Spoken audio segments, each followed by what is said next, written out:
Hey everybody, this is John Rice, aka the LEXpert. I'm doing a neighborhood video tour for you today, and today I'm going to be in Ashland Park in Chevy Chase, and I thought there's no better place to start this video tour than with Henry Clay's house. Looks like they're doing a little bit of work on it now, but that was Henry Clay's house.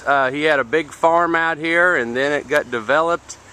Turned into a nice neighborhood on the edge of town, and now it's a neighborhood in the heart of Lexington. So great location, all three of those things. As I'm walking up to my car, I thought I'd highlight some of these houses. Chevy Chase and Ashland Park, they're all about character, location, charm, shade. Got it all here.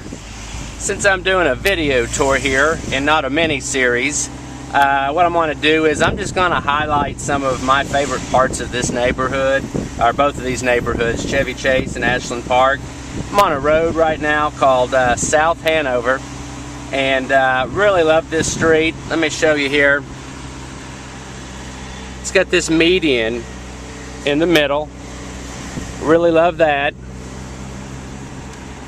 Long time ago there was a trolley that came from downtown to the edge of town and turned around here. That's why we've got these, I don't know what you call it, not really like a turnabout since they're stop signs, but it's kind of like a turnabout, big circle median. You get a big variety architecturally here. Like look at this Tudor. You can't see it because of the trees. Very good. Sharp house, very sharp house. A lot of bungalows, a lot of craftsman era inspired houses out here, 4 squares, several Tudor houses. I'm getting ready to turn on one of my favorite roads. Again, it's got a giant median in the middle. This is called Slashes. See, it's got this big median. Cool houses. There's really a lot more to Ashland Park than I'm showing you in this video, but this is kind of what I would consider the heart of it, the oldest part. This is just kind of, to me, when people say Ashland Park, this is what they seem to be thinking about. There are a few ginormous houses over on Ashland Avenue that's part of this neighborhood, and then there's some 50s and 60s ranches on the other side of Shinaway that are also part of this neighborhood. But this is the oldest part, and this is the one that everybody loves. One of the things that is unique about this neighborhood is, you know, the medians. Again, here's a big triangular shaped one. One of the cool things about this neighborhood is you do have a lot of businesses that you can walk to. From here, there's a Starbucks right over there. You've got a couple of restaurants and bars, florists, all kinds of good stuff. And I'm going to try to make this light so I could shoot all this in one clip here for you.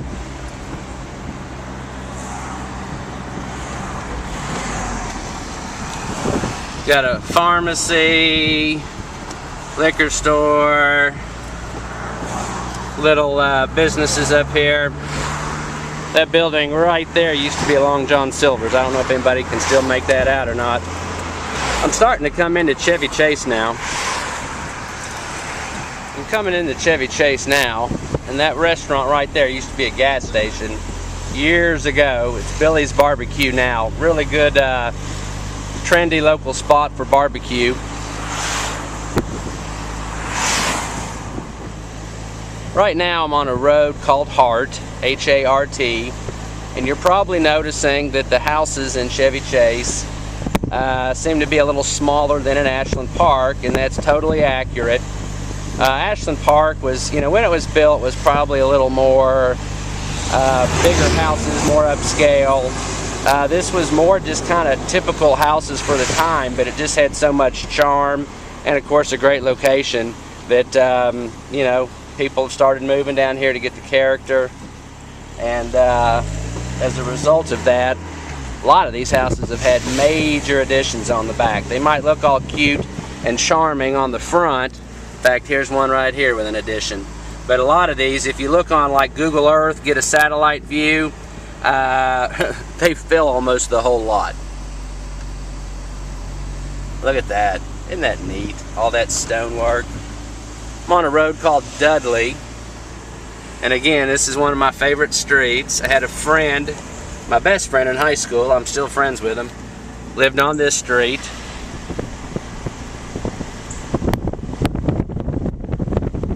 I'm heading down a street called Romney Road right now, and it's got this real neat kind of commercial business district up here. Probably one of the nicest Kroger's in town is right up here. Barber shop, sandwich shop, Wheeler's Pharmacy. They deliver. They still have one of the like counters where you could order grilled foods, stuff like that. Suggan's, nice place to eat. Almost got hit by an Audi there. And here's the Kroger. The school district out here, the elementary is Cassidy and Morton Middle. There's Morton Middle. And right beside it, going under renovation that's almost complete, is Cassidy Elementary. So they are right here on Tates Creek Road in Chevy Chase.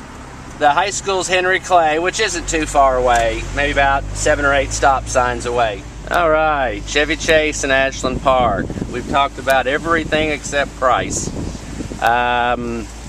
You do occasionally find some of the smaller houses out here with needs. You can get one for, you know, $250, $275. To get something that's kind of ready to roll, you're probably looking at least $350. That's for an updated smaller house. You start getting one of the bigger ones that's updated and you're looking at $400 to maybe $550. I rarely see anything out here go for less than $150 a square foot. I recently sold one and it appraised at $170 a square foot, and the comps that I've looked at kind of point that, you know, to basically get an updated house that you'd want to live in just the way it is, you're probably going to need to spend in the neighborhood of $170 to $200 a square foot. I hate to just give you a price like that, but you know, out here you can get a house for $250 or you could spend $1 million.